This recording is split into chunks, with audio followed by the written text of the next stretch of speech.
بسم اللہ الرحمن الرحیم۔ حضرات و خواتین، آپ تمام کے علم میں ہے کہ ہر ماہ کے دوسرے اتوار کو القرآن کورسز نیٹ ورک پاکستان کے زیر اہتمام یہاں القرآن کورسز سینٹر بہادر آباد میں مختلف نوع لیکچرز اور دروس منعقد کیے جاتے ہیں۔ کبھی ان کی نوعیت درس قرآن و حدیث کی ہوتی ہے اور کبھی اصلاحی لیکچر کی ہوتی ہے، کبھی کسی فکری لیکچر کی ہوتی ہے۔ آج کا ہمارا ٹاپک انتہائی اہم ہے اور وہ اس طریقے سے ہے: کمیونٹی کے اسلامی اور مغربی تصور کا تقابلی مطالعہ۔ مدرس ہمارے جانے پہچانے ہیں، ہر دل عزیز ہیں، محترم جناب مولانا ڈاکٹر ذیشان احمد صاحب، جو کہ آپ تمام کے علم میں ہے کہ الغزالی یونیورسٹی کراچی کے پرو چانسلر بھی ہیں اور دیگر بہت سے اداروں کی نہ صرف سرپرستی کر رہے ہیں بلکہ ان میں اہم کردار ادا کر رہے ہیں۔ تو جناب ڈاکٹر صاحب سے میں گزارش کروں گا کہ مذکورہ موضوع پر درس قرآن و حدیث کا آغاز فرمائیں۔ الحمدللہ رب العالمین، والصلاۃ والسلام علی رسول الکریم۔ بہت ہی اہم موضوع ہے اور اس کی اہمیت اس وجہ سے نہیں کہ ہماری دین کی، قرآن کی، سنت کی بہت ساری تعلیمات اس موضوع کے گرد گھومتی ہیں، بلکہ اس لیے بھی بہت اہم ہے کیونکہ یہ ایسی ایک تعلیم ہے کہ جو اس وقت پوری دنیا میں انسانیت اور تمام معاشروں سے، تمام سوسائٹی سے، مختلف سویلائزیشن سے، مختلف تہذیبوں سے یہ تعلیم اٹھتی جا رہی ہے، اور اس کے نکلنے کی وجہ سے، اس کے اٹھنے کی وجہ سے جو سفرنگ ہے، جو مصیبت ہے، جو مشکل ہے انسانیت کی، وہ ہر معاشرے میں بڑھتی چلی جا رہی ہے۔ میں اس کے بارے میں آپ کے سامنے کچھ چیزیں پیش کروں گا، اور کچھ ہم نہ صرف اسلام کیا سکھاتا ہے، اللہ کے رسول کیا سکھا کے گئے علیہ الصلوۃ والسلام، قرآن نے کیا تعلیمات دی، بلکہ اس کا موازنہ کہ ویسٹ میں، فار ایسٹ میں، یورپ میں، یو ایس میں کیسے کمیونٹی لیونگ کیسے ایوالو ہو رہی ہے، کمیونٹی لیونگ کس طرف جا رہی ہے، اس کو بھی ہم سامنے رکھیں گے، اور ایک بہت کلیئر اس کا ایک حاصل ہوگا، ٹیک اوے ہوگا کہ کس طرح سے ہمارا دین ہمیں ایک مکمل ایک کامیابی والی، ایک راحت والی، ایک خوشی والی، ایک اطمینان والی زندگی عطا کرتا ہے۔ تو اس میں سب سے پہلے میں چیز کروں گا کہ انسانیت کی تاریخ میں، کسی بھی معاشرے میں، کسی بھی تعلیم میں، کسی بھی مختلف مذہب میں، ہم کہیں پر بھی ایسے کمیونٹی آئیڈیلز، ایسی کمیونٹی ٹیچنگز، یعنی ساتھ رہنے کے ایسے اسباق، ایسے لیسنس ہمیں دکھا دے جو ہمارے رسول اللہ صلی اللہ علیہ وسلم ہمارے لیے ہمیں سکھا کے گئے، ہماری اللہ کی کتاب ہمیں سکھاتی ہے۔ کوئی بھی انسانیت میں، کوئی بھی تاریخ میں، کوئی بھی اور کمیونٹی اس طرح کے نہ واقعات پیش کر سکتی ہے، نہ اس طرح کی تعلیمات پیش کر سکتی ہے۔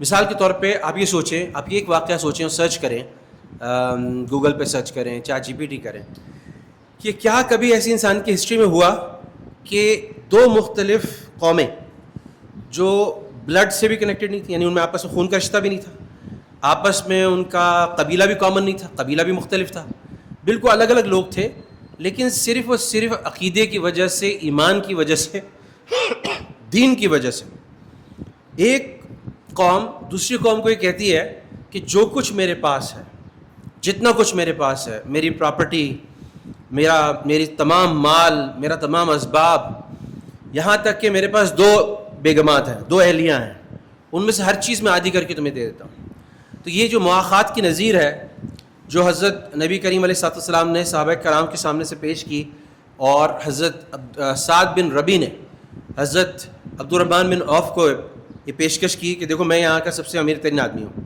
مدینے کا، اور میں انصاری ہوں، اور تم میرے بھائی کی طرح ہو۔ اور وہ کیا چیز تھی، وہ کیا تعلیم تھی، وہ اندر سے کیا جذبہ تھا جس پہ کہا کہ تم کو میں یہ ساری چیزیں پیش کرتا ہوں، بلا تعامل پیش کرتا ہوں، لیکن آگے سے جو خودداری، جو سیلف ڈگنیٹی، جو ایک اپنا ایک عزت اور ایک عزت نفس حضرت عبد الرحمن بن عوف کی کہ میرے بھائی میں تمہارا بہت شکریہ ادا کرتا ہوں، مگر سچی بات یہ ہے کہ نہ مجھے تمہارے مال کی ضرورت ہے، نہ تمہاری زمین کی ضرورت ہے، مجھے صرف تم بازار کا رستہ دکھا دو. اور وہاں سے حضرت عبد الرحمن بن عوف رضی اللہ تعالیٰ عنہ نے اپنی پنیر کا کاروبار شروع کیا اور کہاں پہنچ گئے. جب انصاری صحابہ نے اپنی آدھی زمین پیش کی تو نبی کریم علیہ السلام نے اس کی ترتیب یہ بنائی کہ آدھی زمین جو ہے وہ مہاجرین صحابہ کی ملکیت میں نہیں جائے گی، لیکن جو اس سے ہارویسٹ ہوگا، جو اس سے فصل اگے گی، اس کی تقسیم جو ہے مہاجرین صحابہ تک کی جائے گی، یہاں تک کہ وہ بھی اپنے پاؤں پہ کھڑے ہو جائیں. کیونکہ مہاجرین صحابہ جو تھے وہ اس قسم پرسی کی حالت میں نکلے تھے کہ وہ اپنا سب کچھ پیچھے چھوڑ کے چلے گئے تھے، اور جو کفار تھے وہ انہوں نے ساری ان کی جائیداد پہ قبضہ کر لیا تھا. تو کوئی طریقہ نہیں تھا کہ وہاں سے بینک اکاؤنٹ کے ذریعے یہاں پہ کوئی ان کو ریمیٹنس مل سکے. تو ہم یہ بعض اوقات کہتے ہیں نا کہ توکل کرنا چاہیے یا بس اللہ یہ کرے گا. نہیں، آپ علیہ السلام نے جہاں توکل سکھایا وہاں جو قسم پرس لوگ ہیں، جو بے سر و سامان لوگ ہیں، جو وسائل کے بغیر لوگ ہیں، ان کا کنیکشن ہیوز کے ساتھ، یعنی ان لوگوں کے ساتھ جن کے پاس کچھ ہے، ان کے ساتھ بنا کے ایک ترتیب ایسی بنائے کہ وہ لوگ جن کے پاس کچھ نہیں تھا، ان کے پاس سروائیول کے لیے، ان کے پاس زندہ رہنے کے لیے، کھانے پینے کے لیے، اپنی فیملی کو دینے کے لیے سب کچھ موجود ہے. تو میں آپ کو چیلنج کرتا ہوں اس بات پر کہ کیا کسی اور قوم میں اس قسم کی کوئی مثال ہے کہ انسان کہے کہ میں اپنی آدھی پراپرٹی آپ کو دے دیتا ہوں؟ اور کمیونزم ایک الگ چیز ہے، وہ جبرن جو ہے وہ لوگوں کی پراپرٹی پر قبضہ کر لیتے ہیں، لیکن خود دل سے کوئی اپنی آدھی پراپرٹی پیش کر دے، ایسا ہمیں تاریخ میں نہیں ملتا. اسی طرح سے خبر گیری، کیئر ٹیکنگ، ایک کمیونٹی ہے، لوگ ساتھ اکٹھے رہ رہے ہیں. ویسٹ میں اور جو ہمارے معاشرے میں بھی جو محلے، جو لوگ جو ہیں مغرب سے متاثر ہیں، ان میں بھی اس چیز کا رواج نہیں ہے کہ وہ برابر والے کو پوچھے. پتہ بھی نہیں ہوتا کہ یہاں پہ کتنے لوگ رہتے ہیں، کون لوگ رہتے ہیں، رہتے بھی نہیں رہتے، باہر کب نکلتے ہیں، کیا کرتے ہیں. لیکن آپ علیہ السلام نے جو معاشرہ قائم کیا اس میں کیا تعلیمات دی کہ اگر تم پیٹ بھر کے کھاؤ اور تمہارا نیبر، تمہارا پڑوسی بھوکا سوئے، تو یہ کیا ہے، یہ کمیونٹی ممبرشپ تمہاری کینسل ہو جائے گی. یعنی وہ مسلمان نہیں جو کہ خود پیٹ بھر کے سوئے اور اس کا پڑوسی بھوکا رہے. تو کمیونٹی ممبرشپ کی شرط کیا ہے کہ تم مسلمان کمیونٹی میں اسی صحیح گڈ سٹینڈنگ ممبر ہو جب تم اپنے پڑوسیوں کو بھی خیال کرو. ایسا ہو ہی نہیں سکتا کہ تمہیں پتہ ہی نہ ہو کہ آس پاس کیا ہو رہا ہے. اور اگر ہم اس کی سار کی جو مثالیں، اگین جو میں چیلنج کر رہا تھا کہ ہم کسی تاریخ میں، کسی انسانیت کی، کسی بھی سویلائزیشن کی تاریخ میں ایسی مثالیں پیش کرنے سے قاصر ہیں. اس میں ایک مثال آتی ہے کہ جہاں پر آپ علیہ السلام کہتے ہیں یہ مہمان ہیں اور آپ علیہ السلام کے گھر پہ بھی کچھ بھی نہیں ہے، رات کا وقت ہے، اور ایک صحابی جو ہے وہ آگے بڑھ کے والنٹیئر کرتے ہیں کہ رسول اللہ میں ان کو اپنے گھر پہ لے جاتا ہوں اور میں ان کی مہمان نوازی کرتا ہوں. گھر پہ پہنچتے ہیں تو بیگم صاحبہ فرماتی ہیں کہ گھر پہ تو اتنا ہی ہے کہ بچوں کو بھی پورا نہ ہو اور ہم دونوں کو بھی پورا نہ ہو، تو کیا کریں، ایک آدمی کا کھانا بنتا ہے، ہم مل کے کچھ گزارا کر لیتے. لیکن اب تو صحابی فرماتے ہیں کہ ایسا کرو کہ ان کو، بچوں کو کسی طرح سے بہانے سے اس کو آہستہ آہستہ لوری دے کے سلا دو. وہ بچوں کو بھوکا سلا دیتے ہیں. اچھا ابھی اس وقت امیجن کریں آج کل کی مسلمان عورتیں، کتنی مسلمان عورتیں ایسی ہوں گی جو اپنے میاں کو آگے سے ڈانٹ نہیں لگا دیں، تم کیا بات کر رہے ہو، بچوں کو کیسے سلا دیں، بچے بھوکے کیسے سو سکتے ہیں، تمہارا کام ہی یہ ہے کہ ان کے لیے روٹی کما کے لے کر اور نفقہ کرو، اسلام تمہیں سکھاتا ہے. تو آج الٹی ڈانٹ پڑ جائے گی. لیکن یہ خاتون بھی صحابیہ تھیں، تو یہ آگے سے کیا کرتی ہیں، فوراً حکم کی تعمیل کرتی ہیں اور ان کو سلاتی ہیں، بچوں کو سلاتی ہیں. اور اس وقت غالباً پردے کے احکام نہیں تھے، تو وہ دونوں میاں بیوی اس مہمان کے ساتھ بیٹھ جاتے ہیں اور وہ کسی بہانے سے جو دیا ہوتی ہے، جو روشنی ہوتی ہے، اس کو ٹھیک کرنے کے بہانے سے اس کو مدھم کر دیتے ہیں، اس کی روشنی گل کر دیتے ہیں، اور دونوں میاں بیوی ایکٹنگ کرتے ہیں اور آوازیں نکالتے ہیں جیسے کھا رہے ہیں، اور سارے کا سارا کھانا جو ہے وہ اس صحابی کو پیش کر دیتے، اس مہمان کو پیش کر دیتے، اور مہمان جو ہے وہ پیش. اب یہ بات جو ہے وہ ایسی بات ہے کہ جو اندھیرے میں ہوئی، وہ جو مہمان تھا اس کو بھی پتہ نہیں چلی، وہ بچے بھی بھوکے سو گئے، صرف یہ میاں بیوی کا احسار، ایسا احسار جس کو اللہ کے رسول صلی اللہ علیہ وسلم صبح جب اٹھتے ہیں اور صحابہ کے سامنے جاتے ہیں، اللہ کو تمہاری رات کی مہمان نوازی بہت پسند ہے. یعنی وہ چھپا ڈھکا نہیں ہے، وہ اللہ کو خبر ہے اور جس کو خبر ہونی چاہیے اس کو خبر ہے، اور اللہ کے رسول اس کو اسی دن اگلے دن ہی ان کے سامنے پیش کرتے ہیں، اور پوری کمیونٹی کے لیے ایک مثال قائم ہو جاتی ہے۔ اسی طرح سے ایک صحابی، ایک بکرے کی سری، بڑا وہاں پہ ڈیلیکیسی ہے صحابہ میں، بڑی اچھی ڈش ہے، اور وہ اپنے کہتے ہیں کہ چلو ہم کھائیں گے، اس سے بہتر ہے کہ ہم اس کو آگے پیش کر دیں، آگے بڑھا دیں، تو وہ اپنے محلے میں کسی کو بھیج دیتے ہیں۔ وہ صحابی جن کے پاس جاتی ہے ان کے گھر والے کہتے ہیں کہ ہم نے تو پیٹ بھر کے کھایا ہے، ہو سکتا ہے کسی اور کو ضرورت ہو، وہ آگے بھیج دیتے ہیں۔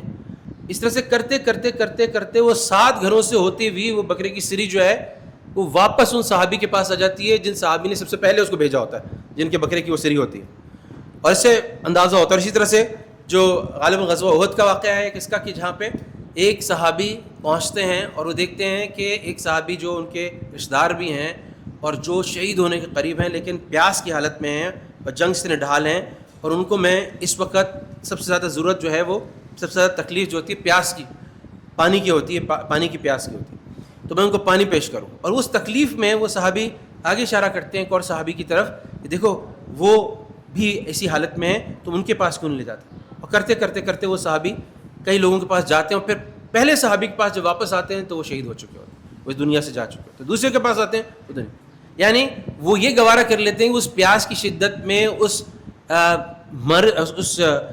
یعنی موت کی سکرات کی حالت کے اندر، اس پیاس کے اندر جہاں پہچاننا کسی کو مشکل ہے، جہاں پہ سوچنا مشکل ہے، جہاں پہ انسان کو اپنے آپ کے علاوہ کوئی سجائی نہیں دیتا، اس صورت میں بھی آپ رضی اللہ عنہ اجمعین سارے جو ہیں وہ دوسروں کو اپنے اوپر فوقیت دیتے ہیں، دوسرے کی ضرورت کو، اس کے نفس کو اپنے اوپر ترجیح دیتے ہیں، اور آخر میں اسی حالت میں شہید ہو جاتے ہیں۔ یہ مثالیں کوئی دوسری قوم اس دنیا میں رہنے والی نہیں پیش کر سکتی، ایسی خبر گیری، ایسا ایثار، اور خلیفہ کیسا، اس کمیونٹی کا لیڈر کیسا کہ وہ گشت کر رہا ہے۔ اتنے سارے واقعات ہیں، بہت سارے سنائے جا سکتے ہیں، مگر یہاں پر ایک گھر سے بچوں کے رونے کی آواز آ رہی ہے، اور وہاں پہ وہ جا رہے ہیں اور وہ اجازت مانگتے ہیں، اندر ایک بزرگ خاتون ہیں اور وہ کہتے ہیں کہ بھئی یہ کھانا چڑھا ہوا ہے، پک رہا ہے، تمہارے بچے بھوکے ہیں، ان کو کھلاتی کیوں نہیں ہو؟ تو یوں کر کے وہ دیکھتی ہے اور کہتی ہے کہ ادھر، وہ دیکھتے ہیں جا کے تو پتہ چلتا ہے کہ وہاں پہ ہانڈی میں صرف پتھر ہوتے ہیں، کچھ ایسی چیزیں ہوتی ہیں، کچھ کھانے کی چیز نہیں ہوتی۔ تو وہ کہتے ہیں کہ کیا ہو گیا تم نے وظیفہ نہیں لیا عمر سے، اور تو آگے سے کہتی ہے عمر کو تو میں یعنی اللہ سے شکایت کرتی ہوں، میں عمر کو نپٹوں گی قیامت کے دن، اس طرح سے کچھ کہتے ہیں، اور آگے سے حضرت عمر جب اس بچوں کو اس حالت میں دیکھتے ہیں تو اپنے غلام کے ساتھ بھاگے بھاگے جاتے ہیں بیت المال سے اپنے کندھے پہ، ان کا غلام ان سے کہتا ہے میں اٹھا لوں، امیر المومنین کہتے ہیں کہ تم قیامت کے دن میری اس کا جواب دو گے، میری جگہ سے جواب دو گے، اٹھا کے خود لاتے ہیں، خود کھانا بناتے ہیں، خود کھانا بنا کے بچوں کو اپنے ہاتھ سے کھلاتے ہیں، اور جیسے ان کی تکلیف دیکھی ہوتی ہے ان کو کھیلتا کودتا جب تک نہیں دیکھتے تب تک ان کو چھوڑ کے نہیں آتے، اور وہ اماں ان سے بولتی ہے کہ اماں بولتی ہے کہ تمہیں ہونا چاہیے تھا عمر کی جگہ، تمہیں ہونا چاہیے تھا عمر کی جگہ، اور کہتے ہیں اماں تم جب تم آؤ گی عمر کے پاس تو تم مجھے وہیں پاؤ گی۔ ایسا کوئی ایک فرما روا، ایسا کوئی ایک حاکم، ہم پوری سوسائٹیز کے اندر کوئی اسٹوریز نہیں ہے، یہ حقیقت ہے، یہ ہماری اسپرٹ ہے، ہماری کمیونٹی کی اسپرٹ ہے، کیسے خبر گیری، کیسے ایثار، کیسے مواخات قائم کیا گیا۔ اور اس سے ظاہر ہے یہ بھی سبق ملتا ہے کہ ہم اگر، مقصد تو ان بیانات کا یہ تھوڑی ہوتا ہے کہ ہم ان کو یاد کر کے ہم ان سے امپریس ہوں، متاثر ہوں، مگر اس کا اصل مقصد تو یہ ہوتا ہے نا کہ میں آج اپنی کمیونٹی کو، آج اپنے محلے داری کو، آج اپنے تعامل کو ان کے مقابلے میں رکھوں کہ آج میں کیا کر رہا ہوں، آج ہم نے کیسی کمیونٹی بنائی۔ کیا ہماری کمیونٹی جو ہے ویسٹرن کمیونٹی، اب تو ویسے تو آنیسٹلی ایک بڑی عجیب بات یہ ہے کہ اب اس وقت ہم فزیکل کمیونٹی میں تو رہ ہی نہیں رہے، ریئل کمیونٹی میں تو رہ ہی نہیں رہے، یعنی ہماری کمیونٹی جو ہے وہ تو ورچوئل کمیونٹی ہے، وہ ہمارے فیس بک فرینڈز ہیں، ہمارے انسٹا کے فرینڈز ہیں، ہمارے فالوورز ہیں، ہم تو اس کمیونٹی میں چلے گئے، اور اس کمیونٹی کے اندر تو اور گنگا الٹی بہہ رہی ہے، اس کے اندر تو اصل چیز جو ہے وہ ٹرولنگ ہے، اس کے اندر تو اصل چیز جو ہے نیگیٹو کامنٹس ہیں، یعنی ہر ایک کو منفی کامنٹس کرو، اس میں اصل چیز تو جو ہے وہ حسد اور جیلسی ہے۔ اس ورچوئل کمیونٹی میں جس میں زیادہ تر نوجوان رہ رہے ہیں اس وقت، زیادہ تر لوگ رہ رہے ہیں، اس کے اندر تو زیادہ تر دکھاوا ہے کہ آپ اپنی ویکیشن کی اپنی بہترین تصویریں سامنے رکھتے ہیں اور دوسرے جو ہیں وہ جیلس ہوتے ہیں۔ وہ تو کمیونٹی کے آج کیا ہو رہا ہے اس کو اگر ہم دیکھیں کہ ہمیں ہمارے دین نے کیا تعلیم دی، تو اس سے مقابلہ کریں تو ہمیں سمجھ میں آ جائے گا کہ کیوں ہمارے آباء و اجداد، کیوں ہمارے اکابرین، کیوں ہمارے صحابہ اتنی ستھری حیات طیبہ گزار کے زندگی اس دنیا سے چلے گئے، اتنی اطمینان کی، اتنی سپورٹ کی، اتنی تعاون کی، اتنی خوشحالی کی، اتنی راحت کی زندگی ہوئی، اور ہم کیوں آئسولیشن میں مزید پھنستے چلے جا رہے ہیں. تو اور کیا ایسی تعلیمات، یہ تو چند واقعات تھے، ان کے پیچھے وہ تعلیمات کیا تھیں اللہ کی، اللہ کے رسول کی. ان تعلیمات کو دیکھتے ہیں. اللہ کے رسول صلی اللہ علیہ وسلم فرما رہے ہیں خیر الناس من ينفع الناس، تم میں سب سے میڈل آف آنر اللہ کے نزدیک سب سے بہترین، سب سے ٹاپ کلاس کون ہے؟ تو فرماتے ہیں وہ ہے جو دوسرے لوگوں کے لیے سب سے زیادہ فائدہ مند ہے. الدین النصیحہ، دین جو ہے سراسر دوسروں کی خیر خواہی ہے. ایک حدیث میں آتا ہے کہ یہ جتنی مخلوق ہے یہ اللہ کا کنبہ ہے، اللہ کی فیملی ہے، عیال ہے اللہ کا کی فیملی. اور اللہ سبحانہ و تعالیٰ سب سے زیادہ اس کو پسند کرتا ہے جو اللہ کے اس فیملی ممبرس کا خیال کرتے ہیں، یعنی اللہ کے عیال کا، یعنی اللہ کے مخلوق کا خیال کرتے ہیں. اور کیا سکھایا گیا؟ اللہ فی عون العبد ما کان العبد فی عون اخیہ، جب تک کہ بندہ اپنے بھائی کی مدد، تعاون، اس کی ہیلپ کی کوشش میں رہتا ہے، اللہ اس بندے کی مدد میں رہتا ہے، اس کی ہیلپ کرتا ہے، اس کی سپورٹ کرتا ہے. تو آسان ہے کہ اللہ کی ہیلپ لینی ہے، اللہ کی مدد لینی ہے تو کسی مخلوق کی، کسی بندے کی، کسی کی مدد میں لگے رہو. اس کے علاوہ کیا سکھاتا ہے؟ کلکم راعٍ وکلکم مسئول عن الرعیۃ، یعنی تم میں سے ہر ایک کوئی لیڈر ہے، ہر ایک کوئی شیپرڈ ہے، ہر ایک کوئی چرواہا ہے. جیسے اس کا ایک ریوڑ ہے اور اس کو بھیڑیے سے بھی بچانا ہے، اس کو گھاس بھی کھلانی ہے، اس کو پانی بھی پلانا ہے، اس کا خیال بھی رکھنا ہے، اسی طرح سے تم دیکھو کہ تمہارا ریوڑ کون ہے. اب یہ بات جو ہے وہ یہ چیف کے لیے اور پرائم منسٹر کے لیے نہیں ہے، گورنر اور چیف منسٹر کے لیے نہیں ہے، بلکہ یہ جو ہاؤس ہولڈ کا ہیڈ ہے، جو کمانے والا ہے، باپ ہے، دادا ہے، اس کے لیے بھی، یہ ماں کے لیے بھی ہے. سارے بچے تو اس کے نیچے ہیں، ان کی تربیت اس کی ذمہ داری، وہ کیا کر رہے ہیں وہ بتائے گی. بڑا بھائی ہے، اس کا ریوڑ، اس کا ہیڈ جو ہے اس کے چھوٹے بھائی بہن ہیں، وہ ان کا خیال کر رہا ہے نہیں کر رہا، ان کی تربیت کے لیے کیا کر رہا ہے، ان کی عادات کے لیے کیا کر رہا ہے، ان کے اخلاق کے لیے کیا کر رہا ہے.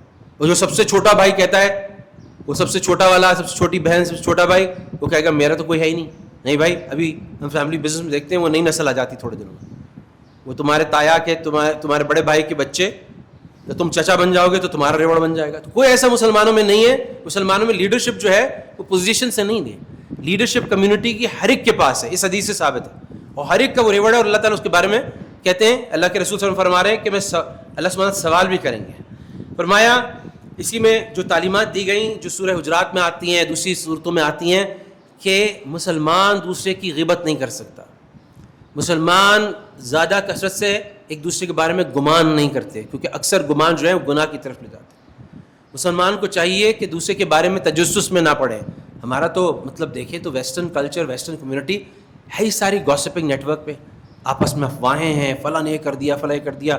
اس وقت سوشل میڈیا ہے ہی سارا گریپ وائن گوسپنگ کا، ساری ہیں افواہیں، ساری ہیں وسپرز، جو کہ اس میں کسی خیرخواہی، مصالحت، آپس میں جوڑ وہ مقصود نہیں ہے، بلکہ لوگوں کی برائیاں چننا ہے. کیونکہ ہم اتنے پرورٹ ہو گئے ہیں، اتنے ہمارے اندر کرپشن آ گئی ہے کہ ہمیں اسی میں مزہ آتا ہے. یہ کہاں سے آیا؟ یہ ویسٹ سے آیا. مسلمانوں کا شیوا نہیں تھا.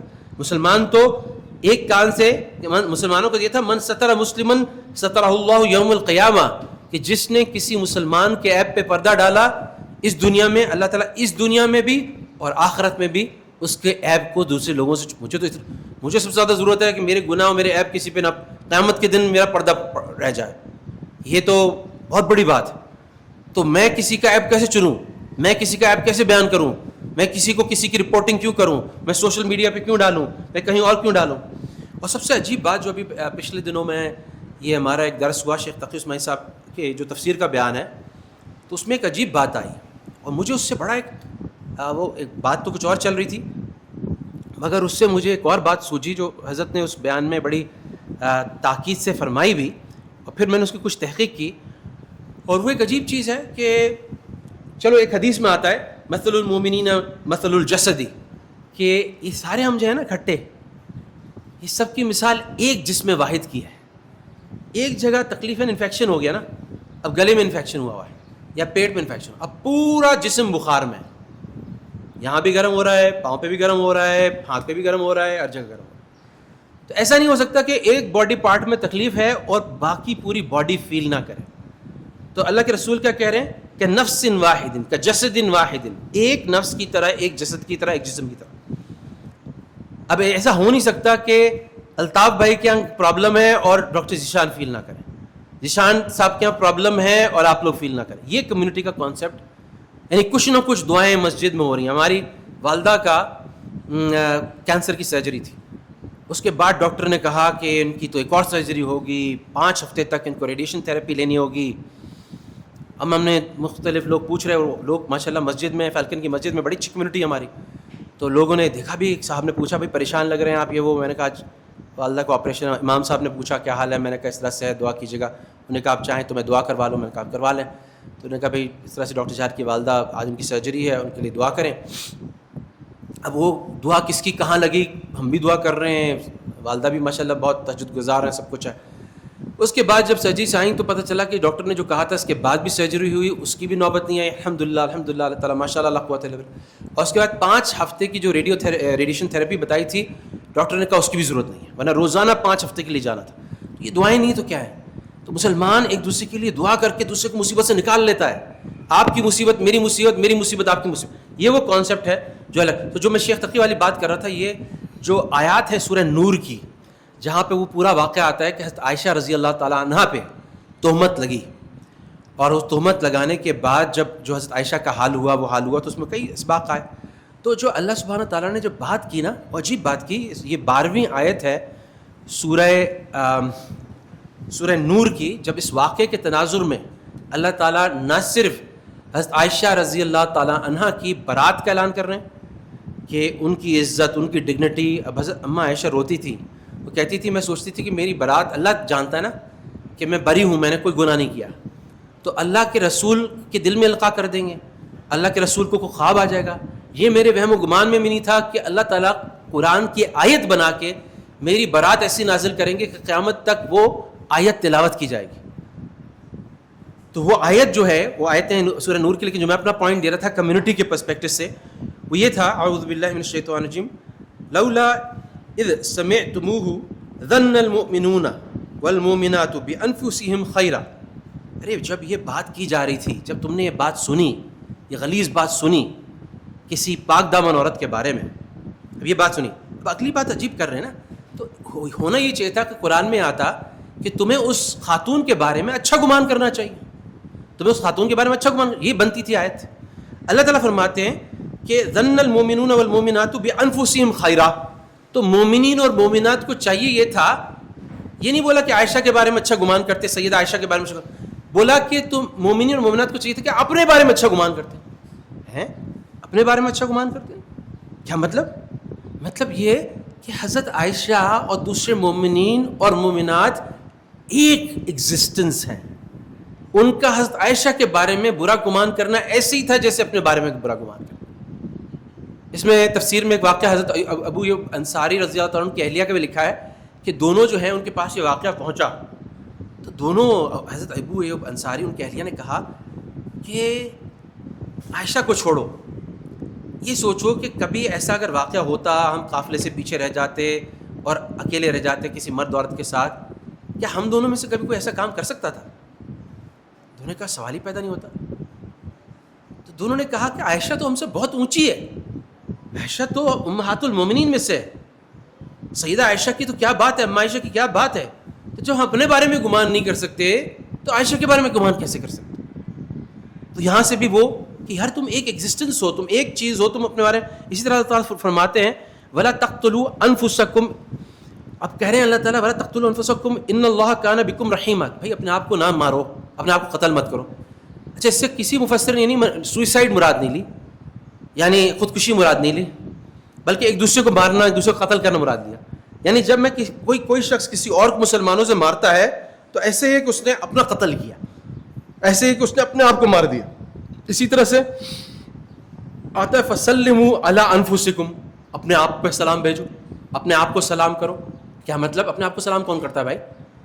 آپ تو سلام دوسرے کو کرتے ہیں نا، السلام علیکم ورحمۃ اللہ. اس کا مطلب کیا ہے کہ ہم جب ایک دوسرے کو سلام کرتے ہیں تو ہماری جو وحدت ہے، ہماری جو آپس میں ایک اتحاد ہے، وہ ایسا ہے کہ ہم اللہ کی نظر میں ایک ہیں، ایک ہے.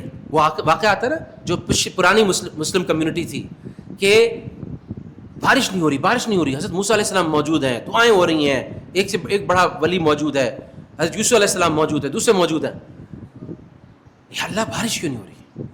ایک آدمی ہے، اس نے ایسا گناہ کر رکھا ہے، ایسا مجھ سے لڑائی کر رکھی ہے، اس کی منوسیت کی وجہ سے بارش نہیں ہو رہی.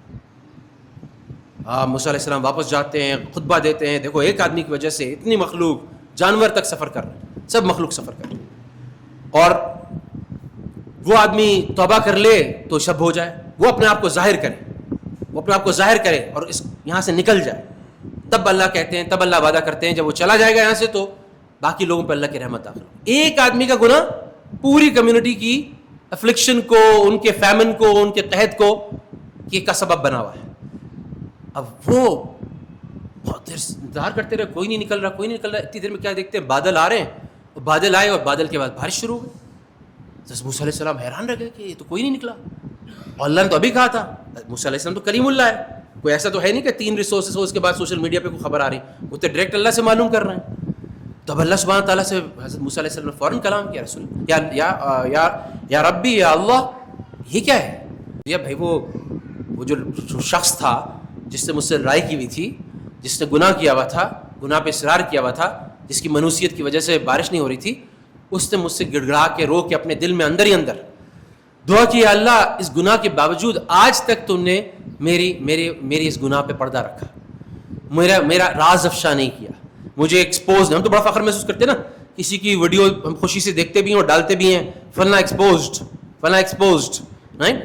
یہاں پہ اللہ نے اپنا اتنا بڑا دشمن ایکسپوز ہونے نہیں دیا، اور اس نے دعا کی تو اللہ تعالیٰ نے، جب اللہ تعالیٰ نے اس اخلاص سے اس طرح سے گڑگڑا کے دعا کی کہ اللہ آج بھی تو میرا پردہ رکھ لے، تو اللہ نے آج بھی اس کی توبہ کو قبول کی، اس کی منوسیت پوری کمیونٹی سے اٹھا لی اور بارش شروع ہو گئی اور وہ فیمن دور ہو گیا. تو اب یہ سوچنے والی بات ہے کہ اب میں نے تو چھوڑ دیا بھائی ولا تزرو کیا ہے وازرۃ وزر اخرى، تو اب کیا ہے کہ جس کا بوجھ ہے قیامت کے دن اٹھائے گا. بات ٹھیک ہے، قیامت کے دن سب الگ الگ ہو جائیں گے، لیکن یہاں پر کسی کے گناہ کی منوسیت دوسرے گھر والوں تک پہنچے گی، کسی محلے دار کے گناہ کی منوسیت دوسرے محلے دار تک پہنچے گی، کسی قوم کی منوسیت اس کے دوسرے سٹیزنز تک پہنچے گی. اور جب بھی میں نے دیکھا کہ عجیب کوئی خبر ایسی آئی نا، کوئی نیشنل لیول پر کوئی بہت سارے لوگ جو ہیں، کوئی حادثہ ہو گیا، کوئی مسئلہ ہو گیا کسی شہر میں، بہت سارے لوگ مارے گئے، تو میں ہمیشہ یہ چیک کرتا تھا کہ میرے اندر دعا میں کیا کمی تھی. کچھ میں دعا نہیں کر سکتا تھا اس کمیونٹی کے لیے، اپنے لوگوں کے لیے، کہ ان پر یہ مشکلات نہ آتی، ان پر یہ وبال نہ آتا، ان کے لیے مشکل نہ آتی. یہ بات عجیب ہے، یہ بات بھی عجیب ہے کہ کمیونٹی کی جو ڈیفینیشن ہے وہ صرف مسلمانوں تک محدود نہیں ہے. یعنی جو واحد قوم، یہ یہودی بھی اور عیسائی بھی. یہودی جب فلسطین میں اور ان علاقوں میں، شام کے علاقوں میں جب کرسچنز کے انڈر تھے تو یہودیوں کے کوئی حقوق نہیں تھے، مسلمانوں کے بھی کوئی حقوق تھے. لیکن جس وقت یہودی اور عیسائی مسلمانوں کے انڈر تھے تو ان کے تمام حقوق تھے، ان کے تمام حقوق پرزرو تھے. یہ آج کا یہودی بھی مانتا ہے، مسلمانوں نے ہم سے ہمیشہ اچھا سلوک کیا، ہمیشہ ہمیں ظلم سے بچایا، ہماری حقوق. کیوں؟ نبی کریم صلی اللہ علیہ وسلم ایک جگہ بیٹھے ہوئے ہیں، ایک جگہ سے جنازہ جا رہا ہے، آپ علیہ السلام یوں کر کھڑے ہو، یا رسول اللہ کھڑے کیوں ہو رہے ہیں؟ یہ تو یہودی کا جنازہ ہے. تو آپ علیہ السلام فرماتے ہیں کیا الیست نفسا، کیا یہ روح نہیں ہے؟ کیا یہ وہ نفس نہیں تھا؟ کیا ایک روح نہیں تھی؟ تو اس کو بھی اللہ کے رسول کھڑے ہو کے آنر کر رہے ہیں. یہ سکھایا گیا کہ وہ یہودی کے بھی حقوق ہیں. حضرت عبداللہ بن عمر، وہ ذبح ہوئی، ایک دمبا ذبح ہوا، گوشت بھیجا، پھر تھوڑی دیر بعد دوبارہ بھیجا، پھر دوبارہ بھیجا. گھر والے پوچھ رہے ہیں کیا ہو گیا؟ بار بار اپنے پڑوسی کو آپ گوشت بھیجنے بولتے ہیں، اچھا اور بھیج دو اور بھیج دو، اتنی بار ہو گیا، یہ ہمارے لیے کیا بچے گا؟ تو آگے سے کہتے ہیں کہ آپ علیہ السلام فرماتے تھے، حدیث ہے کہ جبریل علیہ السلام اتنی بار میرے پاس آئے پڑوسی کے حقوق کے لیے کہ مجھے گمان ہوا کہ کہیں ایسا نہ ہو کہ ترکے کے اندر، وراثت کے اندر بھی ان کا حق نہ ہو جائے. وراثت کے اندر تو حق جو ہے وہ صرف آپ کے یعنی بچوں کا ہوتا ہے، خون کے رشتوں کا ہوتا ہے. اب مزیدار بات یہ تھی کہ جس یہودی کو بار بار گوشت بھیج رہے تھے اور یہ حدیث اپنے گھر والوں کو سنا رہے تھے، وہ جو پڑوسی تھا وہ یہودی تھا. تو یہ بھی عجیب بات ہے کہ آپ اتنا خیال کر رہے ہیں.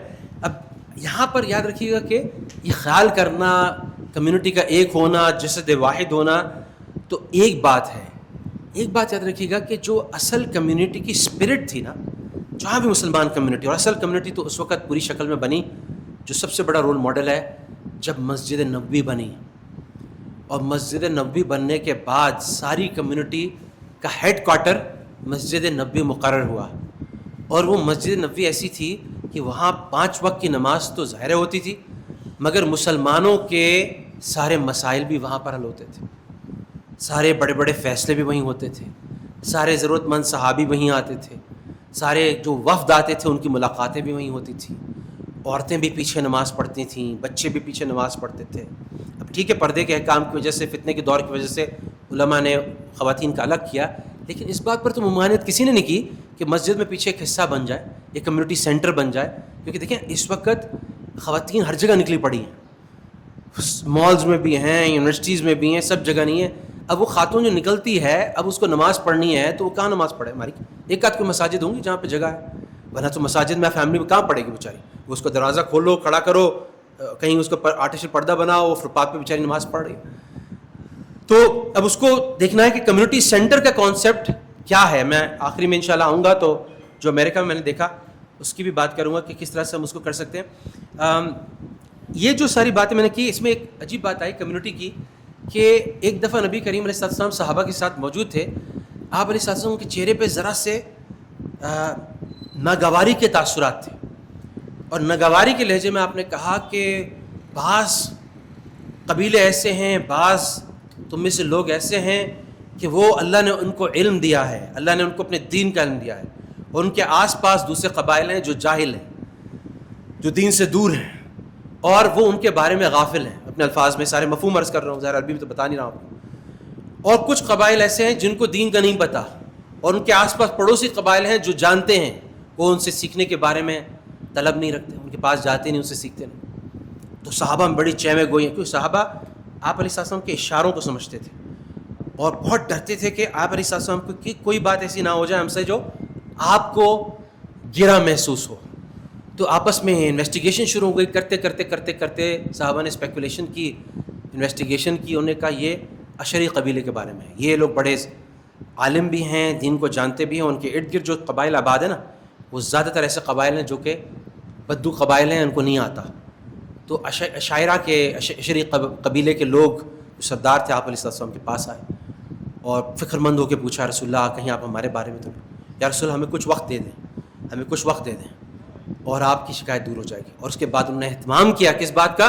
کہ کمیونٹی میں لرننگ ہو. یہ میں پچھلے بیان میں عرض کر چکا ہوں کہ کس طرح سے بیعت عقبہ اولیٰ اور ثانیہ کے بعد آپ علیہ السلام کی ہجرت سے 2 سال پہلے 2 سے 3 کمیونٹیز بنی تھیں مدینے کے نارتھ میں، ساؤتھ میں اور مڈل میں، وسط میں، جہاں پہ 3 مصلح قائم ہوئے تھے اور 3 مکاتب قائم ہوئے تھے. ایک سالم مولا کا، ایک صحابی کا نام میں بھول رہا ہوں، تیسرا مصعب بن عمیر کا. اور مصعب بن عمیر کے جو لوکل وہ تھے حضرت اسید بن حذیر تھے، جنہوں نے کو اسپانسر کیا تھا، جگہ دی تھی، اور مصعب بن عمیر وہاں پہ لوگوں کو تعلیم دیتے تھے. تو مسلمانوں میں کمیونٹی کا ایک بڑا اسٹرانگ سینس آف پرپز ہے، اسٹرانگ سینس آف ڈائریکشن ہے، اسٹرانگ مشن ہے، ایک بڑی محنت ہے جس میں کمیونٹی جتی بھی ہوتی ہے. تو مسلمان میں کمیونٹی صرف یہ بات نہیں ہے کہ مجھے اپنے بھائی کا پتہ ہو، بھوکا تو نہیں ہے، اس کو کوئی تکلیف تو نہیں ہے، اس کو کوئی پریشانی تو نہیں ہے، اس کی لڑکی کے رشتے میں کیا مدد کر سکتا ہوں، اس کی جاب لگانے میں کیا مدد کر سکتا ہوں، اس کے کاروبار میں کیا مدد کر سکتا ہوں. یعنی آپ یہ سوچیں نا، وہی جو بات میں نے شروع میں کہی تھی کہ کون سی قوم انسانیت کی تاریخ میں مثال پیش کر سکتی ہے کہ ایک صاحب جاتے ہیں اور کہتے ہیں، ایک چیز پسند کرتے ہیں کہ مجھے یہ چیز پسند آ گئی. آپ کی دکان سے, اور وہ بھاؤ تاؤ کرتے ہیں, اس کا سودا مقرر ہوتا ہے اور سب بڑا ٹائم وائم لگتا ہے, اور جب وہ سب چیز ڈیل فائنلائز ہو جاتی ہے تو وہ دکاندار کہتا ہے کہ بھائی یہ چیز آپ کو یہ اس قیمت میں سمجھ آ گئی نا, اب آپ ایسا کریں, یہ جو میرا برابر والا بھائی ہے نا اس کے یہاں سے یہ چیز لے لیں. کہتا عجیب بات کر رہے ہو, میں اتنی دیر سے تمہارے ساتھ بھاؤ تاؤ کر رہا ہوں, نیگوشیشنز کر رہا ہوں, اور یہ چیز میں تمہارے یہاں سے اب میں دوبارہ ٹائم ویسٹ کروں, نہیں کہ نہیں اسی قیمت پہ آپ کو مل جائے گی. بھائی میں کیوں لوں اس سے تم سے, بھائی میری تو یہ چھٹی سیل ہے, اس کی صبح سے ایک بھی سیل نہیں ہوئی ہے, تو تم یہاں سے لے لو. کوئی یہ کمیونٹی کا کہ اپنے بھائی کے لیے وہی پسند کرو جو اپنے لیے پسند کرتے ہو, اس کی کوئی ایسی مثال قائم نہیں کر سکتا. اسی کوئی تو اب ساری کمیونٹی ایک دوسرے کو مدد کس چیز میں کر رہی ہے؟ اللہ کو راضی کرنے میں. کس چیز میں مدد کر رہی ہے؟ اللہ کے دین کو پھیلانے میں. کس چیز میں؟ ایک دوسرے کے ساتھ ایک جماعت کی شکل ہے, کا جسد واحد ہے, ایک جسم کی طرح ہے, اعلاء کلمت اللہ کے لیے, آپس میں جماعت بنانے کے لیے, جہاد کرنے کے لیے, دعوت کے لیے. یہ اچھا, اگر آپ کمیونٹی لیول پہ تو چھوڑ دیں, اگر میاں بیوی میں بھی ایک گھرانے کے اندر بھی سے بھی مقصدیت نکال دی جائے گی, ان کا کام صرف یہ ہوگا کہ ہمیں چل کرنا ہے, ہمیں مزے کرنے ہیں, ہمیں پارٹی کرنی ہے, ہمیں ویکیشن کرنی ہے, تو آپس میں میاں بیوی کی بھی ناچاکیاں ہوں گی. کمیونٹی تو کبھی اکٹھی ہو ہی نہیں سکتی. وہ اللہ تعالیٰ جو احسان جتاتے ہیں نا قرآن میں آپ علیہ السلام پہ, کہ میں نے ان کے دلوں میں تالیف یعنی ان کے دل ملا دیے. آپ کچھ بھی خرچ کر لیتے, دنیا پوری خرچ کر لیتے, ان کے دل آپ نہیں ملا سکتے تھے. اللہ تعالیٰ احسان جتاتے ہیں. تو کس کی برکت سے تھا؟ اس لیے ینصر اللہ ان تنصر اللہ ینصرکم یثبت اقدامکم, تم اللہ کی مدد کرو گے اللہ تمہاری مدد کرے گا, تمہارے قدم جما دے گا. اس کی برکت تھی کہ اللہ کے کام میں لگ گئے. تو اللہ کی جو اسلامک کمیونٹی ہے اس کا مقصد کے بغیر کوئی ایگزسٹنس نہیں ہے. اس کا نبی کریم علیہ السلام کے ویژن کے علاوہ کوئی ایگزسٹنس نہیں ہے. اس کا نبی کریم علیہ السلام کی محنت کے علاوہ کوئی وجود نہیں ہے. وہ اسی پہ مبنی ہے, اور اسی کے ویلیوز کو کہ آپس میں ایک دوسرے کا خیال کرنا ہے, ایک دوسرے کا ساتھ دینا ہے, ایک دوسرے کی سپورٹ کرنی ہے. میں تقریباً 2007 کی بات ہے, میں چلے پہ نکلا ہوا تھا, تو میری بیرون کے مہمانوں کے ساتھ تشکیل ہوئی. تو ایک بات سمجھدار بڑا اچھا سا ایک کینین لڑکا تھا, mid 30s میں ہوگا, ٹیچر تھا کینیا کا, انگلش اس کی بڑی اچھی تھی, اور میں انگلش کی وجہ سے اس کے ساتھ اٹیچ ہو گیا. میں امریکہ سے PhD کر کے واپس آ گیا تھا, تو میری اس کی بڑی اچھی گپ شپ لگی, میں اس کا ترجمان ہوتا تھا. تو ہم دونوں کا ایک ڈسکشن ہوا. وہ ڈسکشن یہ ہوا کہ وہ کہتا تھا کہ میرے دادا بتاتے تھے کہ جو ہماری اب ظاہر ہے کہ وہ ایک سارٹ آف کینیا میں بھی اور پاکستان میں بھی, اب وہ اسلامک کمیونٹی میں تو ہم نہیں رہ رہے ہوتے, کیپٹلسٹک کمیونٹی ٹائپ بن گئی ہے, انڈیویجولسٹک سوسائٹی بن گئی, جہاں every person is for himself, یعنی ہر ایک کوئی اپنے لیے ہے. فیملی لیول پہ ایک کا ہے, لیکن کمیونٹی لیول پہ ایک کا کم نظر آتا ہے, اور آہستہ آہستہ ختم ہو رہا ہے. تو اس نے مجھ سے کہا کہ میرے دادا بتاتے تھے کہ ہمارے بچپن میں, یعنی ہوگا 1900 کی شروع کی بات ہوگی, 1800 کے اوائل کے آخر کی بات ہوگی, جو غلہ اگتا تھا نا, جو کراپ اگتا تھا, جب ہارویسٹ ہو کے وہ آتا تھا, جب فصل کٹ کے آتی تھی تو اس کو مسجد کے سامنے میدان میں رکھا جاتا تھا, اور غریبوں کو پہلے ان کا حق دیا جاتا تھا, پھر اس کے بعد وہ غلہ بازار جاتا تھا. ایک بچہ, آپ کا بچہ میرے گھر پہ کھانے کے لیے مزے سے آ جاتا تھا, ہر ایک کے دروازے کھلے ہوتے تھے, میرا بچہ آپ کے گھر میں چلا. یہ تو میرے بچپن میں ہی تھا. مجھے یاد ہے کہ میرے برابر والے پڑوسی ناظمہ 2 نمبر میں, ابھی بھی میری بڑی اچھی دوستی ان کے ساتھ, وہ ان کے گھر پہ جھولا تھا, سوئنگ تھا, تو وہ ایسی تھا جیسے میرا جھولا ہے, میں جب چاہتا تھا جا کے اس پہ جھولتا تھا. اور ان کے ساتھ میری بڑی اچھی دوستی تھی, ہم مسجد ساتھ جاتے تھے, نماز پڑھنے ساتھ جاتے تھے, بالکل پتہ نہیں چلتا تھا بھائی ہیں یا محلے دار ہیں, ہمارے بچپن کی بات ہے. اور اگر آپ میرے بچے کی تصحیح کر دیں, اس کی اصلاح کر دیں, بیٹا الٹے ہاتھ سے کھا رہے, تو ایسا نہیں ہوتا تھا کہ آگے بچہ جا کے گھر پہ رونے لگے اور میں آپ کو آپ کی کلاس لوں بعد میں کہ آپ کی ہمت کیسی ہوئی, میرے بچے کو ڈانٹا. آج تو یہی ہوگا نا, آج تو مسجد میں یہی ہوتا ہے, کہیں بھی یہی ہوتا ہے. تو اس زمانے میں یہ تھا کہ وہ ایک افریقن پراورب ہے, it takes a village to raise a child. ایک بچے کی تربیت میں پورا ایک گاؤں چاہیے, پوری ایک کمیونٹی چاہیے. اب کیا ہے کہ کمیونٹی تو چھوڑ دیں, نانا نانی دادا دادی شارٹ ہو گئے. ماں باپ جو ہیں انہوں نے پیرنٹنگ جو ہے اسکول کو, سٹی اسکول کو, بیکن اسکول کو, گرامر اسکول کو ڈیلیگیٹ کر دی. میں ایسی اپنی والدہ سے مذاق میں، ان کے ساتھ ایک دوستی کا رشتہ بھی ہے، یہ ایک ان کا نواسہ بیٹھا ہے، ایک ان کا پوتا بیٹھا ہے، تو کبھی کبھی دوستی یاری میں ان سے میں مذاق کرتا ہوں. میں نے کہا دیکھیے ہماری نانی جو تھی نا، میری نانی، وہ جو تھی نا، وہ جب پاندان لگاتی تھی افطاری کے بعد اور کھانے کے بعد، تو ہم سب بیٹھ جاتے تھے، نانی قصہ سنائے، نانی واقعہ سنائے. تو ہم نے ابراہیم علیہ السلام کا، موسیٰ علیہ السلام کا، حضرت خضر علیہ السلام کا، فلاں کا واقعہ سارے اپنی نانی سے سن لیے تھے. اچھا ان کا اور آپ کا فرق کیا ہے کہ آپ کا نہ تو پاندان ہے بلکہ آپ کا ایک وائی فائی سیل فون ہے اینڈرائڈ، اور آپ جو فیملی گروپ ہے اس میں حضرت موسیٰ کے واقعات بھیج دیتی ہیں، حضرت داؤد کے واقعات بھیج دیتی ہیں، اور آپ کہتی ہیں یہی کافی ہے، دیکھو میں نے حدیث بھیج دی ہے، میں نے بھیج دیا. سو یہ ظاہر فرق پڑ گیا، کیونکہ ایک کمیونٹی میں جو بڑا ہوتا تھا وہ اس بچے کو ماں ابا نہیں، صرف نانی اماں دادا ابا سب واقعات سناتے تھے، اس کی ذہن سازی کرتے تھے، اپنے بچپن کا بتاتے تھے، بیٹا ہمارا وقت اچھا تھا، ہمارے وقت میں تو یہ ہوتا تھا، ہمیں اپنے بچپن میں کھلتا تھا. لیکن اب کہاں ہوتا ہے، تو ہوتا ہی نہیں ہے، تو ختم ہو گیا.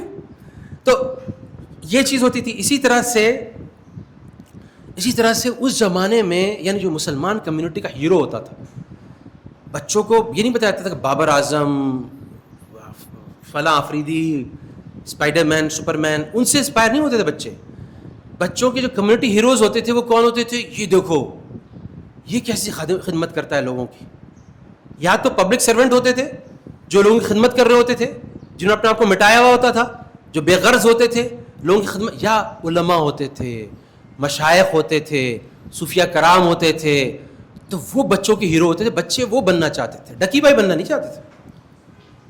وہ یہ نہیں کہتے تھے اچھا یہ ویلاگر، فیملی ویلاگر اتنے ویوز کے ساتھ اتنی یوٹیوب کی کمائی کر رہا ہے تو میں اتنا ہٹ ہونا چاہتا ہوں. نہیں، وہ دیکھتے تھے وہ بے غرض لوگ، وہ مٹے ہوئے لوگ، وہ چھپنے والے لوگ، وہ سفید پوش لوگ جو اپنا نام بھی نہیں چاہتے، وہ الرجک ہیں کہ ان کا نام کہیں پر ہو، وہ لوگ ہیرو ہوتے تھے. تو آگے کون لوگ آگے آتے تھے، کون لوگ کیا بننے کی کوشش کرتے تھے؟ وہ لوگ بننے کی کوشش کرتے تھے جو مخلوق کے لیے بھی خیر اور اللہ کو بھی راضی کرنے والے تھے.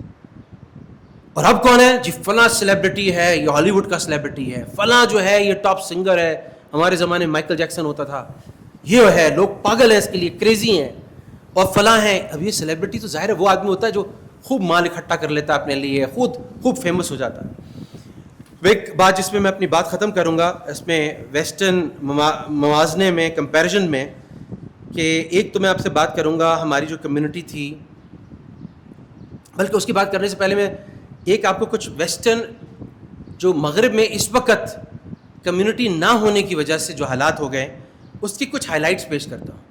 وہاں لونلینس یعنی اکیلا پن، آئسولیشن یعنی تنہائی اس قدر ہو گئی ہے کہ جتنی دیر ہمارا یہ بیان ہوا ہے، تقریباً 1 گھنٹے کا بیان ہے، ابھی جب تک ہمارے اعلانات ختم ہوں گے، الطاف بھائی دعا کرائیں گے، الطاف بھائی اعلانات کریں گے اور میں دعا کراؤں گا، تو اس 1 گھنٹے کے اندر 100 لوگ تنہائی کی وجہ سے مر گئے.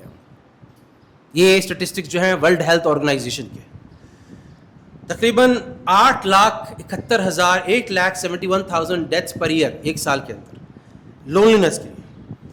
1 بلین 8 بلین لوگ جو اس وقت دنیا میں رہ رہے ہیں اس میں سے 1 بلین یعنی 1/8، ہر 8 میں سے ایک آدمی جو ہے نا بالکل اکیلا زندگی گزار رہا ہے، بالکل اکیلا زندگی گزار رہا ہے. ڈاکٹرز کہتے ہیں کہ تنہائی، سوشل آئسولیشن، جہاں آپ کو گھر پہ آپ واپس جائیں تو آپ کا کوئی انتظار نہیں کر رہا، آپ کے لیے ایک گلاس پانی لانے والا بھی کوئی نہیں ہے، آپ کے ساتھ کھانا کھانے والا بھی کوئی نہیں ہے، آپ کے ساتھ بات کرنے والا بھی کوئی نہیں ہے. اس طرح کی سوشل آئسولیشن جو رہ رہا ہے وہ ایک دن میں 15 سگریٹ پینے کے برابر ہے. آپ کو پتہ ہے سگریٹ پی کے کیا حال ہو جاتا ہے، لنگس کا اور کینسر ہو جاتا ہے، تو ایسے ہی ہے، اس کو اتنا ہی نقصان ہو رہا ہے جیسے 15 سگریٹ ہے. جاپان کے اندر تقریباً 204 لوگ ایک دن میں تنہائی کی وجہ سے تنہائی کا شکار ہو کے ختم ہو رہے ہیں.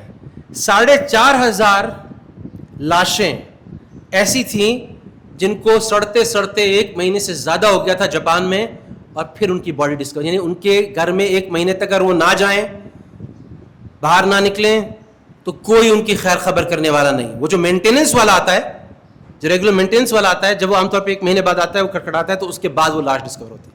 ایک ہمارے بچپن میں ہم نے تو دیکھی تھی سپر مین، اس میں جو ولن تھا اس کا نام میں بھول گیا، ہیک مین تھا یا کیا تھا، وہ اس کی اہلیہ بڑھاپے. اور یہ ہالی ووڈ کے سیلیبریٹیز ہیں, ان کو پتہ نہیں جو ان کا ہائیسٹ ایوارڈ ہے کیا کہلاتا ہے, آسکر ملا ہوا ہے. اور ان کی ڈیتھ ایسے ہوتی ہے, میاں بیوی دونوں اس طرح سے مرتے ہیں کہ 15 دن تک ان کی لاش ڈسکور نہیں ہوتی. 15 دن بعد ان کی کوئی آتا ہے جو ان کے گھر پہ وہ کرتا ہے تو ان کی لاش ڈسکور ہوتی ہے. کیا فارچون کے پیک سب کوئی جانتا ہے, پورا امریکہ جانتا ہے ان کو, پورا یورپ جانتا ہے ان کو, لیکن اس کے باوجود بھی. اور یہ بات بڑی عجیب ہے کہ یہ آپ سمجھ رہے ہیں کہ جو لوگ بوڑھے ہو گئے, ان کے گھر والے اس دنیا سے چلے گئے, یہ وہ لوگ ہیں. یہ وہ لوگ نہیں ہیں بھائی. جاپان میں 750 ینگ پیپل 13 سال کی عمر سے 30 سال کی عمر میں 3 سال کے اندر آئسولیشن, تنہائی کی وجہ سے اس دنیا سے چلے گئے. 2040 تک وہ کہہ رہے ہیں کہ 40% جاپنیز جو ہیں وہ تنہائی کی حالت میں رہیں گے.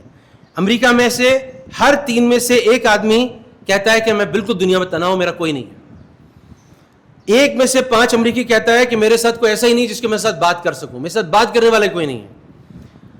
یو کے اندر 5 ملین یعنی بڑی عمر کے لوگ جو ہیں وہ یہ کہتے ہیں کہ ہمارا سب سے بہترین ساتھی ٹی وی ہے, ٹی وی کے علاوہ ہمارا کوئی ساتھی نہیں.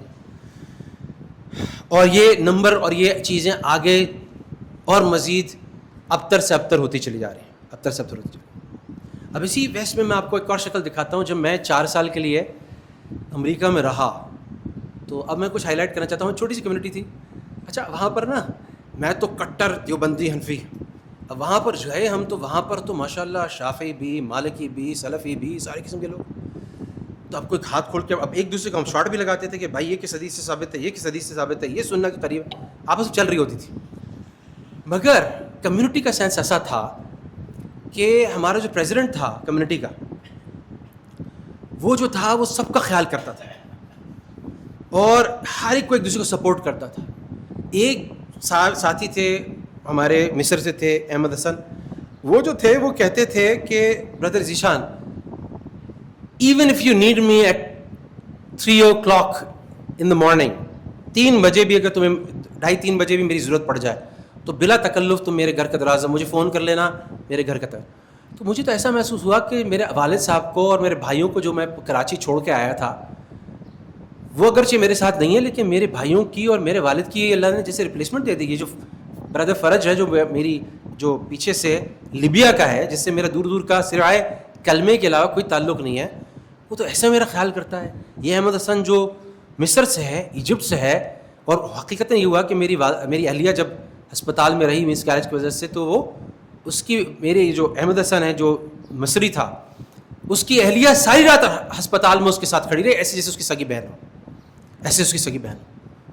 تو ہم کھانا اکٹھے کھاتے تھے, خواتین الگ مرد الگ.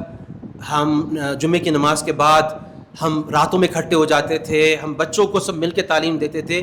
تو وہ جو نقشہ مجھے قرون اولیٰ کا نظر آیا, وہاں پہ امریکہ کی مسلم کمیونٹی میں نظر آیا. اور میں پبلک میں نہیں روتا, پبلک میں اسٹرانگ ہوں, پبلک میں نہیں روتا. لیکن جب میں جب والدین کو بھی چھوڑ کے امریکہ جا رہا تھا میں نہیں رویا. مجھے پتا تھا یہ ابھی 1 سیمسٹر بعد امریکہ آ رہے ہیں, عید ہم نے ساتھ کرنی ہے, اور پھر واپس 4 سال بعد میں چلا جاؤں گا واپس ان کے پاس, ماں باپ کے پاس چلا جاؤں گا. تو میں رویا نہیں. لیکن جب میں کمیونٹی کو 4 سال بعد چھوڑ کے آ رہا تھا تو میں دھاڑے مار مار کے رونے لگا. وجہ صرف اس کی یہ تھی, مجھے پتا تھا یہ لوگ مجھے کہیں نہیں ملیں گے, جنہوں نے میرے بھائیوں کی طرح باپ کی طرح خیال کیا, یہ دوبارہ مجھے نہیں ملے. میں نے کئی سال بعد ان کو فون کیا, سب کی خیریت پوچھی, سب کا پتہ چلا آپ کہاں چلے گئے, وہ سب ہوتا رہا, لیکن میں دوبارہ ان کی شکل نہیں دیکھ سکا کیونکہ میں اس کے بعد امریکہ گیا ہی نہیں, اور بہت سارے لوگ ظاہر امریکہ سے بھی چلے گئے. تو اب یہ ساری باتیں ہمیں کیا بتاتی ہیں؟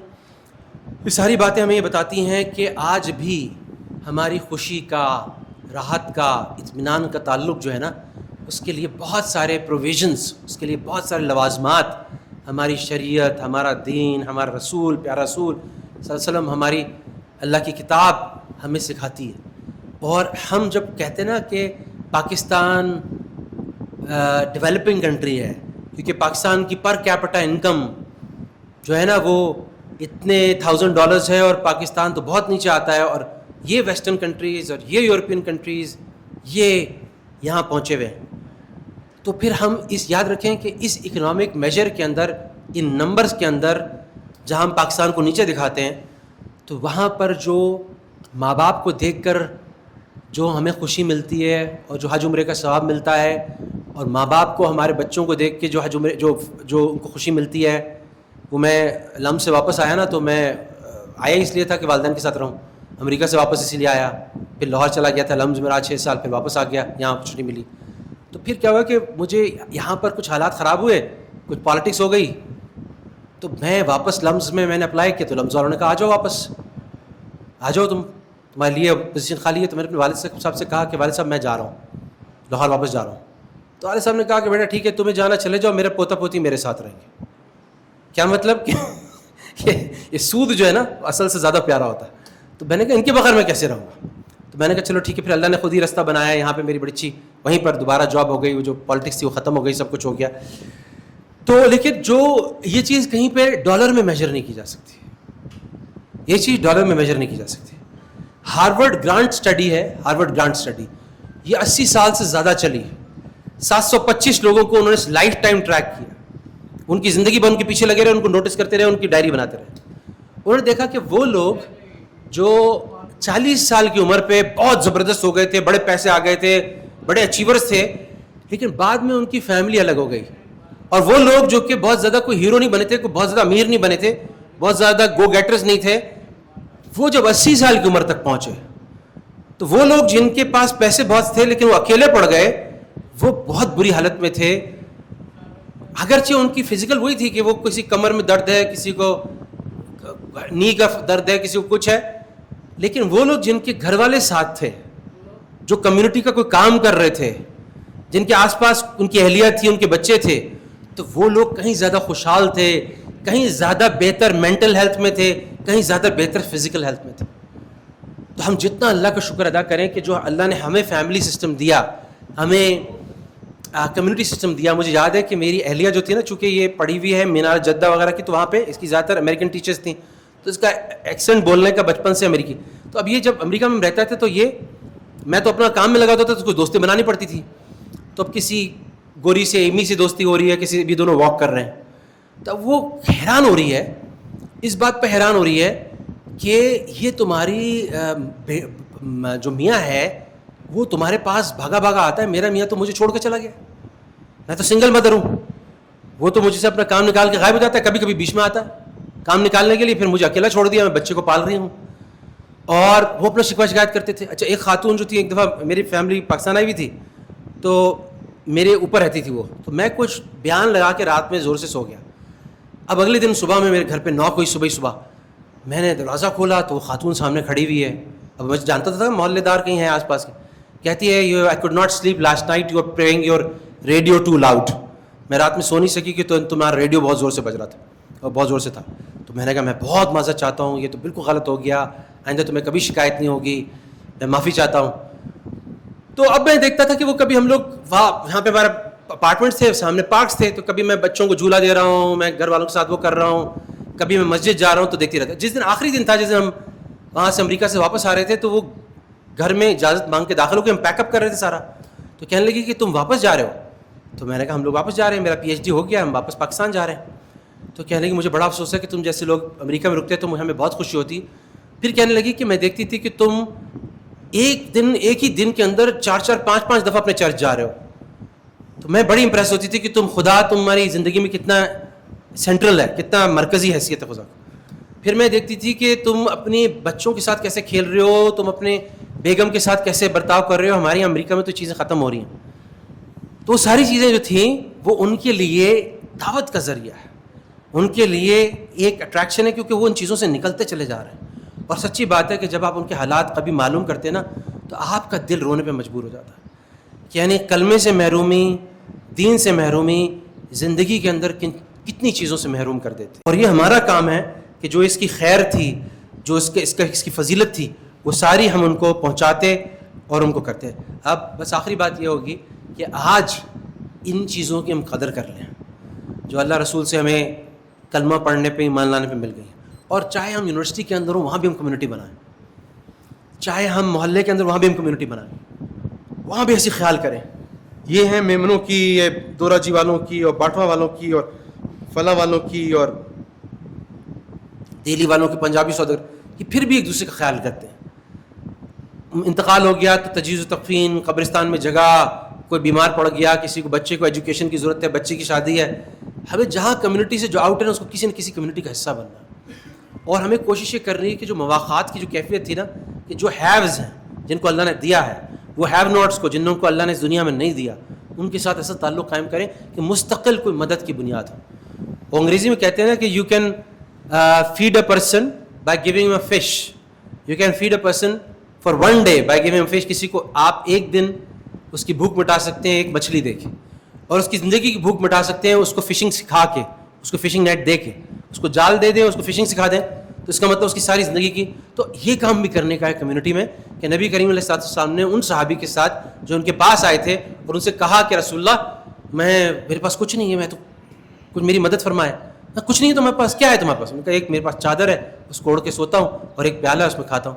تو آپ علیہ السلام نے اس میں سے ایک چیز بکوا دی, اور اس کی ایک بلیڈ جو ہوتا ہے نا کلہاڑی کا بلیڈ, وہ بازار سے خرید کے دے دیا, اس کو لکڑی میں لگوایا, اور ان سے کہا جاؤ فلاں جگہ جاؤ اور وہاں جا لکڑی کاٹو اور بازار میں بیچو. تو آپ علیہ السلام نے ان کو ہمیشہ کے لیے, یعنی ان کو ایسی چیز کر دی ان کے ساتھ کہ وہ اب لکڑیاں کاٹ کے خود اپنا گھر بار چلا سکیں. ایک وقت دیتے تو وہ بات نہ ہوتی.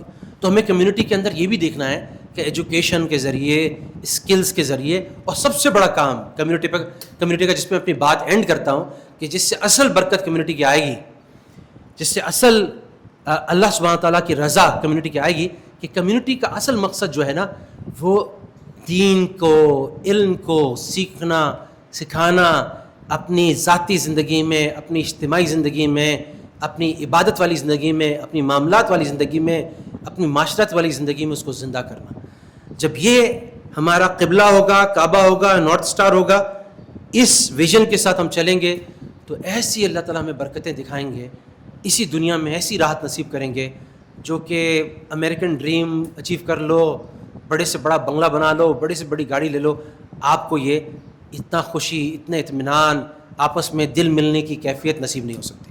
تو اللہ تعالیٰ ہمیں توفیق دے کہ ہم دین کی ان تعلیمات سے بھرپور فائدہ اٹھائیں, اور اپنے یعنی زندگی میں اپنے ارد گرد ان تمام تعلیمات کو زندہ کریں اور ان کمیونٹیز کو اسٹیبلش کریں.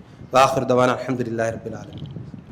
بہت بہت شکریہ ڈاکٹر ذیشان احمد صاحب, انتہائی فکر انگیز آپ کا لیکچر تھا. اور انشاءاللہ تعالیٰ نہ صرف ہم یہاں بیٹھے ہوئے جو حضرات و خواتین ہیں وہ استفادہ کریں گے, بلکہ سوشل میڈیا یعنی فیس بک اور یوٹیوب چینل پر جو ہمارا یہ پروگرام نشر ہوتا ہے تو اس سے پوری دنیا کے اردو دان طبقے کے حضرات اور خواتین لاکھوں کی تعداد میں انشاءاللہ استفادہ کریں گے. کچھ اعلانات سن لیں, پھر اس کے بعد دعا, ڈاکٹر صاحب دعا کروائیں گے. انشاءاللہ ہمارا نیکسٹ جو ہے درس قرآن و حدیث 14 جون اتوار 14 جون کو یہیں القرآن کورسز سینٹر میں منعقد ہوگا. آپ حضرات و خواتین نوٹ فرما لیں. دوسری بات یہ ہے کہ اس وقت دنیا کے حالات جو ہے بہت ہی زیادہ خطرات کا شکار ہیں, اور امریکہ اور یہودی لابی اس وقت پورے کے پورے طور پر سرگرم ہے کہ مسلمانوں کو دبایا جائے. مسلمانوں کے درمیان مسلم ممالک کے درمیان جو اتحاد اور یکجہتی تھی اس کو پارا پارا کیا جائے, اور مسلمانوں کو اس طریقے سے تقسیم کر دیا جائے کہ ان کو پھر مارنا بہت آسان ہو جائے. تو اس حوالے سے بھی ہمارے یہاں لیکچرز ہوتے رہتے ہیں. تو آگے چل کر بھی آگے جو ہمارے جو مہینے آئیں گے اس میں ہم ان نوعیت کے لیکچرز کا اہتمام پابندی کے ساتھ کریں گے. تو ہمیں دعا یہ کرنی ہے کہ یا اللہ یہ جو فتنے ہیں امریکہ اور اسرائیل, اس کے جو حکام اس حوالے سے مسلمانوں کو تقسیم کرنے کے اور عالمی بے چینی پیدا کرنے کے جو ہے ذمہ داران ہیں, یا اللہ یا تو ان کو ہدایت عطا فرما یا ان سے ہماری جان خلاصی فرما دے. لیکن سب سے بڑا مسئلہ یہ ہے کہ ہم مسلمان جو ہے وہ اس کے ذمہ دار ہیں, ہم اپنی ذمہ داریاں ادا نہیں کر رہے ہیں. آج دوپہر کو عورت فاؤنڈیشن کے زیر اہتمام ایک فیشنیبل خواتین جو ہے ایک مظاہرہ کر رہی ہیں کراچی شہر میں، ہر سال کرتی ہیں، اور بےہودگی کا ایک طوفان بدتمیزی ہوتا ہے، اور یہ مارچ ہوتا تو حقوق نسواں کے حوالے سے ہے، لیکن اس کی آڑ میں ہماری جو اسلامی روایات جو ہیں اس کی مذمت کرنا ہوتا ہے۔ تو ہم حکومت سندھ سے، ہم سب یہاں جتنے بھی بیٹھے ہوئے ہیں، ہم حکومت سندھ سے گزارش کریں گے کہ اس نوعیت کے جتنے بھی مظاہرے ہوتے ہیں ان پر پابندی عائد کریں۔ اس کے علاوہ ہمارے یہاں آنے والے بعض حضرات اور خواتین کچھ بیمار ہیں اور کچھ اور عذر ہیں جس کی وجہ سے وہ آ نہیں پا رہے ہیں، ان کی صحت کے لیے بھی ہمیں دعا کرنی ہے۔ باہر جو ہے حضرت شیخ الاسلام صاحب کا آسان ترجمہ قرآن موجود ہے، ہم کاسٹ ٹو کاسٹ دیتے ہیں، جو حضرات اور خواتین چاہتے ہیں وہ لے سکتے ہیں۔ انشاءاللہ تعالی آج کا درس قرآن و حدیث 2 یا 3 دن میں اپلوڈ ہو جائے گا فیس بک پر اور یوٹیوب پر۔ جو حضرات و خواتین دوسری مرتبہ اسے دیکھنا چاہیں تو اسے ضرور دیکھیں۔ میں ڈاکٹر صاحب سے گزارش کروں گا کہ دعا کریں۔ الحمدللہ رب العالمین والصلاة والسلام علی رسولہ الکریم۔ ربنا ظلمنا انفسنا وإن لم تغفر لنا وترحمنا لنكونن من الخاسرین۔ ربنا آتنا فی الدنیا حسنة وفی الآخرة حسنة وقنا عذاب النار۔ ربنا تقبل منا انک انت السمیع العلیم وتب علینا انک انت التواب الرحیم۔ یا اللہ ہم سب کا جڑنا صرف آپ کے احکامات کو سیکھنے کے لیے، سکھانے کے لیے، یا اللہ آپ کے رسول صلی اللہ علیہ وسلم کی تعلیمات کو سیکھنے کے لیے، سکھانے کے لیے، جس میں ہماری دنیا کی بھی آخرت کی بھی پوری نجات ہے۔ یا اللہ اس کا ہم سب کا یہاں بیٹھنا قبول فرما لیں، اس کو ہمارے اندر تبدیلی کا سبب بنا دیں، خیر کا، توفیق کا، ہدایت کا سبب بنا دیں۔ یا اللہ پورے عالم میں اس کے اثرات مرتب فرما دیں۔ یا اللہ ہمیں دنیا اور آخرت کی تمام بھلائیاں اور عافیت، مکمل کامیابی، فوز فلاح اور نجات عطا فرما دیں۔ اللہ کامل مغفرت اور کامل اپنی رضا عطا فرما دیں۔ اللہ کامل تقوی، کامل اخلاص، کامل توکل، کامل اپنے رسول اللہ صلی اللہ علیہ وسلم کی محبت اور اطاعت عطا فرما دیں۔ یا اللہ اپنے فضل و کرم سے اللہ ہمیں کامل رحمت، کامل فضل، کامل برکت عطا فرما دیں، کامل نور، کامل خیر، کامل ہدایت عطا فرما دیں، کامل صحت، کامل شفا، کامل سلامتی عطا فرما دیں۔ یا اللہ کامل خیر، یا اللہ کامل عافیت عطا فرما دیں۔ اللہ ہم کو بھی، یا اللہ ہمارے گھر والوں کو بھی، تمام مسلمین، مسلمات، مومنین، مومنات کو عطا فرما دیں۔ اللہ یا اللہ جتنے ایسے لوگ ہیں جو یا اللہ جن کے دل نرم ہیں، یا اللہ ابھی تک مسلمان نہیں ہوئے، کلمہ نہیں پڑھا، یا اللہ جن کے اندر ذرا سے بھی رمق ہے، یا اللہ ان کو یا اللہ دین کے لیے قبول فرما لیں۔ یا اللہ ہدایت کے فیصلے فرما دیں۔ یا اللہ دین کا عمومی ماحول فضا بنا دیں۔ یا اللہ انسانیت کا نقصان ہے آپ کی بات نہ ماننے میں، آپ کے رسول کی بات نہ ماننے میں، وہ فائدہ ہی فائدہ ہے یا اللہ آپ کی بات ماننے میں، آپ کے رسول صلی اللہ علیہ وسلم کی بات ماننے میں۔ یا اللہ ہمیں اس کا احساس، اس کا استحضار عطا فرما دے اللہ، اور ہمیں پوری کی پوری بات ماننے کی توفیق عطا فرما دے اللہ۔ اپنے فضل و کرم سے اللہ جو اب اس وقت جو بڑے بڑے فتنے ظہور پذیر ہو رہے، یا اللہ جو بڑے بڑے آزمائش اور ٹرائلز آ رہے، یا اللہ اس کے اندر جو بچت کا رستہ ہے، جو سلامتی کا رستہ ہے، جو نجات کا رستہ ہے، یا اللہ وہ ہمارے لیے یا اللہ ہمارے لیے آسان فرما دے اللہ، ہمیں اس پہ چلنے کی توفیق عطا فرما دے اللہ۔ یا اللہ جو اس زمانے کی جو نوح علیہ السلام کی کشتی ہے اللہ، اس پہ ہمیں سوار کر دیں یا اللہ۔ اس زمانے کا جو کہف یعنی اصحاب کہف کا یا اللہ جو غار ہے اللہ، اس میں ہمیں پناہ دے دیں یا اللہ، ہماری نسلوں کو دے دیں یا اللہ۔ یا اللہ اپنے فضل و کرم سے یا اللہ ہمیں عافیت والی زندگی دے دیں یا اللہ، ہمیں اسی طرح سے آپس میں ایک دوسرے کو سیکھنے سکھانے کی توفیق عطا فرمائے یا اللہ۔